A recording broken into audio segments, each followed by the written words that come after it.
नमस्कार दोस्तों। हमारी आज की कहानी है फैसला। पापा बस हम लोग निकल रहे हैं, शाम तक लौट आएंगे।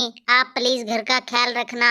हाँ, आपका खाना टेबल पर रख दिया है, जब भी भूख लगे लेकर खा लेना। रात तक का खाना बना दिया है। हम लोगों को देर हो जाएगी तो थकने के बाद खाना नहीं बनेगा और हम लोग वैसे भी खाना खाकर आएंगे। और हाँ, जाते जाते बाहर ताला लगाकर जा रहे हैं, अपना ख्याल रखना। दोनों बेटे और बहू कहते हुए अपने अपने परिवार के साथ घर से बाहर निकल गए। आज इन लोगों का रिजॉर्ट जाने का मूड है। सुबह से शाम तक वही मौज मस्ती करने का इरादा है। एक बार भी किसी ने शंकर जी से नहीं पूछा कि वो भी जाना चाहते हैं या नहीं। सोफे पर से उठकर खिड़की के पास गए और खिड़की में से नीचे देखा तो दोनों अपनी कारों में बच्चों के साथ बैठकर रवाना हो गए। थोड़ी देर तक खिड़की के बाहर यूं ही ताकते रहे।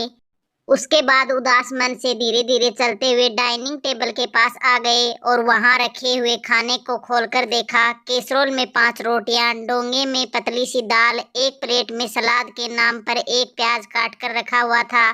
खाने को देखते ही मन में सोचने लगे कि अभी तो सुबह के 8 ही बज रहे हैं।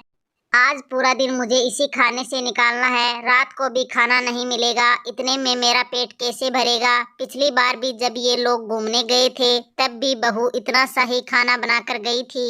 रात को घर आने के बाद शंकर जी ने सिर्फ इतना ही तो कहा था कि बहू, मुझे बहुत जोर से भूख लगी है। बस उसी में दोनों बहुओं ने रोना धोना मचा दिया था। और बेटे बेटे तो वैसे भी अपनी पत्नियों के आगे कुछ नहीं बोलते, पर आज फिर वही। एक लंबी गहरी सांस लेकर अपने कमरे की तरफ आए। कमरे में अपनी पत्नी की तस्वीर देखकर आंखों में आंसू आ गए। एक वो थी जो मुझे कभी भूखा नहीं रहने देती थी, पर उसके जाने के बाद तो सचमुच पेट भर खाने को भी तरस गया हूँ।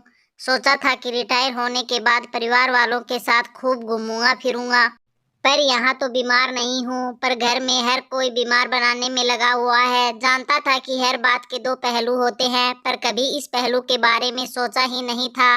पहले कितना घूमने का शौक था। महीने में 2 बार तो परिवार के साथ बाहर घूमने निकल ही जाते थे, पर अब कितने महीनों से तो घर से बाहर भी नहीं निकला हूँ। ये लोग जब भी कहीं जाते हैं ताले में बंद करके जाते हैं, एक बार भी नहीं पूछते कि पापा आपको भी चलना है क्या। अब तो घुटन सी होने लगी है, किसी से बाहर बात भी नहीं करने देते और खुद भी बैठकर बात करना पसंद नहीं करते। आजकल पता नहीं दोस्तों के फोन भी नहीं आते, ना उनका फोन लगता है। अपने घर का चौकीदार बनाकर रख दिया है मुझे। जब हाथ पैर चल रहे हैं तब मेरी कदर नहीं है, तो जिस दिन बिस्तर पकड़ लूंगा तो मुझे तो पूछेंगे भी नहीं। किसी न किसी निर्णय पर पहुंचना बहुत जरूरी हो गया है। अभी शंकर जी मन ही मन में सोच रहे थे कि उनके फोन पर एक अननोन नंबर से फोन आया। जब फोन उठाया तो दूसरी तरफ उनके दोस्त निर्मल जी बोल रहे थे, और शंकर कैसा है, कितने दिनों बाद तेरा फोन लगा है।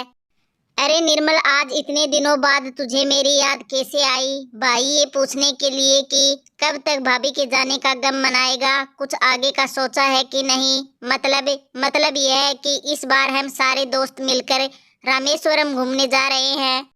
तू भी चलेगा इस बार? पिछली 2 बार भी तुम मना कर चुके हो। मैंने मना किया कब? अरे पिछली बार देवी माता यात्रा पर गए थे और उससे पहले निर्मल मानसरोवर यात्रा पर गए थे। तेरे फोन पर फोन लगाओ तो लगता नहीं। आखिर तेरे बेटों को फोन लगाया तब तेरे बेटों ने ही कहा कि पापा मना कर रहे हैं। अब मम्मी के बगैर उनका मन नहीं लगता। इस बार मैंने किसी और नंबर से फोन लगाया तुझे। कमाल है, ये नंबर तो लग गया। सुनकर शंकर जी हैरान रह गए।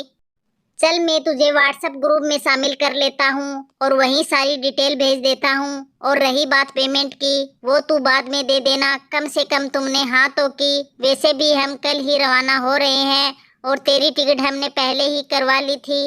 अगर तू फोन नहीं उठाता तो हम आज तेरे घर आ जाते। अच्छा ठीक है बाबा, पर डिटेल आधा घंटे बाद भेजना। चल फिर फटाफट से तैयारी कर ले, कल सुबह ही निकलना है, कहकर निर्मल जी ने फोन रख दिया। निर्मल जी के फोन रखते ही शंकर जी ने अपना फोन चेक किया। शंकर जी के अधिकतर दोस्त उसमें ब्लॉक हो रखे थे। उन्हें याद आया कि पिछली बार बच्चों को मेरे भरोसे छोड़कर चारों उट्टी घूमने गए थे। देखकर शंकर जी का दिमाग चकरा गया। इतना बड़ा धोखा। कुछ देर तक आंखों में आंसू लिए अपनी पत्नी की तस्वीर की तरफ देखते रहे। फिर आंसू पोंछकर सबसे पहले शंकर जी ने अपने सारे दोस्तों को अनलॉक किया।